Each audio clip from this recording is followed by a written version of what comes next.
오늘은 나이 들면 가까이 있는 친구가 멀리 있는 가족보다 낫다, 이런 말씀을 한번 드려보겠습니다.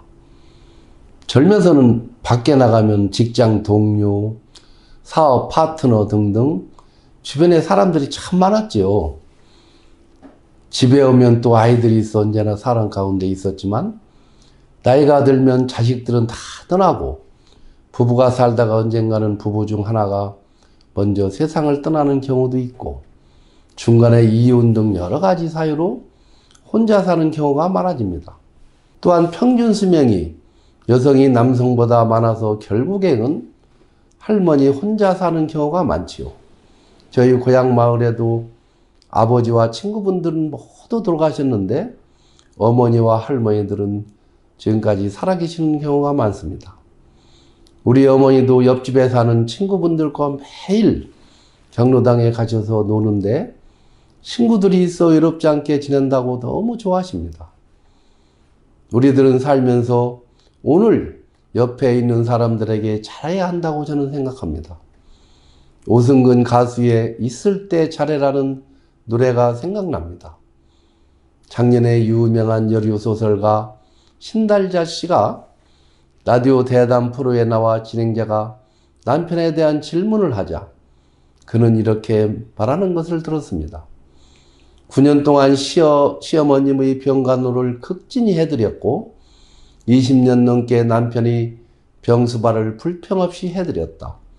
그런데 남편은 고맙다는 말 한마디 없이 곁을 떠났다.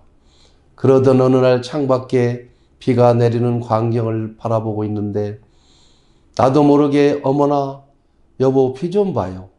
당신이 좋아하는 비가 오고 있네요. 라며 뒤를 돌아봤는데 남편이 없다는 것을 깨닫자 남편에 대한 그리움이 밀려들었다고 하는 것을 저는 들었습니다. 우리들은 살면서 옆에 있는 사람의 소중함에 대하여 놓치는 경우가 있습니다. 저 같은 경우에는 애들 어릴 때 직장이 바쁘다는 핑계로 함께 놀아주는 시간을 갖지 못한 것이 참 후회가 됩니다. 지금 나이 들어 애들하고 놀 시간이 많이 있는데 이제는 애들이 바쁘다고 놀아주지 않습니다. 그리고 나이 들어 중요한 것은 가까이 있는 사람들과 좋은 관계를 가지는 것이라고 저는 생각합니다. 행복한 삶의 조건을 연구해온 로버트 웰딩어 하버드대 의대 교수가 동아일보와 인터뷰를 하는 것을 제가 보았는데 행복의 결정적 요인은 부도 명예도 학벌도 아니라 관계라고 강조하는 것을 들었습니다. 로버트 웰딩어 교수는 화상 인터뷰에서 하버드대를 나왔다고 해서 더 행복한 삶을 사는 게 아니라는 점이 명확하다며 인생에서 오직 중요한 한 가지는 사람들과의 따뜻하고 의지할 수 있는 관계라며 이같이 밝혔습니다. 웰딩어 교수가 진행해온 연구는 1938년부터 하버드대가 학생과 보스턴 빈민가의 10대 등 700여 명의 삶을 2년마다 추적하여 분석한 결과를 바탕으로 이루어졌습니다. 수천 명의 후손까지 85년간 쌓아온 많은 양의 데이터가 자신의 주장을 뒷받침하고 있다는 것입니다. 그러면서 웰딩어 교수는 행복을 정하는 결정적 요인은 부도 명예도 학벌도 아니었다. 행복하고 건강한 노년은 사람들과의 질적인 관계에 달려있다며 놀라운 것은 따뜻한 관계가 행복뿐 아니라 신체적 건강까지 영향을 준다는 사실이라고 설명했습니다. 85년 동안 축적된 연구 자료를 통해 가까운 이들과 함께 쌓아가는 소소한 일상의 즐거움이 인생 종착적 매서의 행복을 결정한다는 것이 하버드대 연구 결과입니다. 나이 들수록 옆에 있는 사람들과 좋은 관계를 맺어 나가는 것이 참 중요한 것입니다. 가족 관계도 중요하지만 요즘에는 멀리 있는 자식보다도 친한 친구를 사귀어 매일 우정을 두텁게 쌓아나가는 것이 필요한 것 같습니다. 어릴 때 우리 아버지는 긴긴 겨울밤을 사랑방에 친한 친구분들을 오라고 해서 늦은 밤까지 두런두런 이야기꽃을 피우다가 각자 집에 가서 잠을 자고 또 그 이튿날 저녁에 마시러 와서 놀곤 하시는 것을 저는 보았습니다. 나이 들면 친한 친구 관계가 최고의 선물인 것 같습니다. 관계심리학 전문가 박상미 한양대 일반대학원 협동과정 교수는 28일 CBS 라디오 김현정의 뉴스쇼를 통해 순간순간마다 친구 재정비가 필요하다고 했습니다. 그는 우리는 오래된 친구니까 어쩔 수 없이 만난다는 경우가 많다며 상담을 해보면 참 많은 고민 상담 중에 하나가 만나면 이상하게 기운이 빠지고 시간이 좀 아깝기도 한데 오래돼서 관계를 끊을 수는 없고 그런데 만나면 늘 타인 험담을 하고는 하지만 나한테는 잘한다. 그래서 30년째 만나는데 참 힘들다. 이런 고민들을 많이 한다고 했습니다. 박 교수는 이 사례에 해당하는 친구는 만나지 말라고 조언합니다. 그는 오래돼서 나한테만 잘해서 이런 이유 때문에 그렇게 관계 정리를 하지 못하면 친구 관계는 반드시 나에게 안 좋은 영향으로 빨리 전염된다며 내 가족에게도 나에게도 굉장히 심리적 리스크가 크다고 했습니다. 그는 나이 들수록 축하가 아니라 자기 자랑 많이 하는 친구들이 있는데 사실 멀리해야 될 스트레스를 가장 많이 주는 친구라며 배우자 자랑, 자식 자랑, 돈 자랑 이 세 가지 자랑은 안 하는 것이 가장 좋다고 말합니다.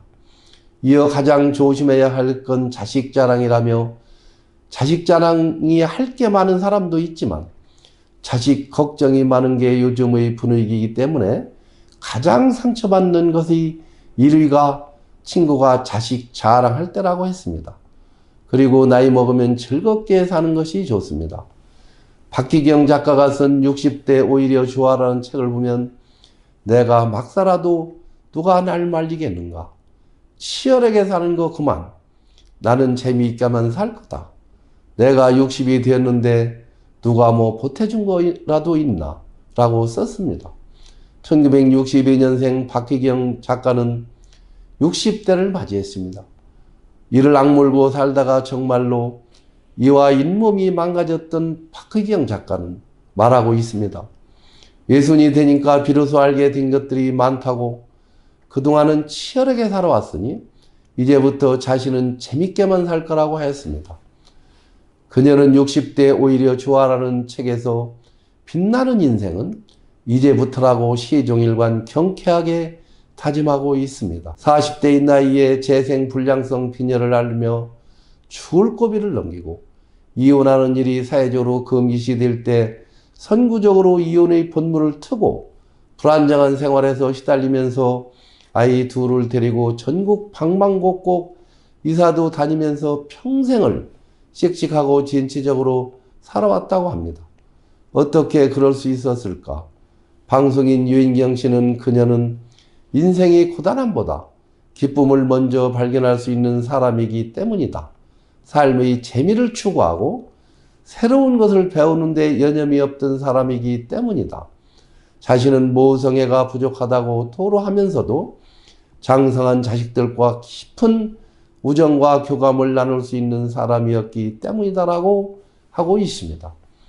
우리들은 나이 들면서 가까이 있는 친구들을 소중하게 여기고 좋은 관계를 맺어가면서 즐겁게 사는 것이 굉장히 중요한 것이라고 저는 생각합니다.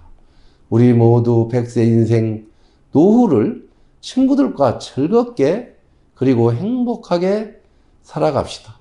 오늘 또 제가 쓴 시 한 편을 낭송하고 제 영상을 마칠까 합니다. 샘 황선만 나는 셈을 잘 못한다. 천부적으로 계산 능력이 미숙하다. 환감 넘어서야 셈을 해본다. 인생에 대하여 셈을 해본다. 살아온 날들, 살아갈 시간을 계산해본다. 왜 그렇게 똑똑하지 못하게 살았을까? 내 몸 하나 가누지 못할 정도로 무모하게 살았단 말인가? 나는 셈을 해본다. 산 날보다 살아갈 날이 적음을 발견했다. 물리적인 시간이. 다시 산다면 지난 삶보다 더 야무지게 살 수 있을까? 아무리 생각해봐도 자신이 없다. 야무지지 못하기에.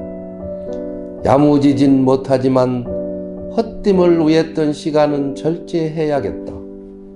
높아지려 했던 시간, 많이 가져보려 했던 시간, 잘난 척 했던 시간, 모두에게 잘 보이려 했던 시간, 헛되고 헛된 시간들 아껴 숲속 새들과 얘기하고 들꽃을 사랑해야겠다. 알아주는 이 없어도. 감사합니다. 오늘 또 좋아요와 구독과 댓글을 달아주시는 여러분들께 진심으로 감사드리며 제 영상을 시청하시는 모든 분들 건강과 행복을 기원드립니다. 감사합니다.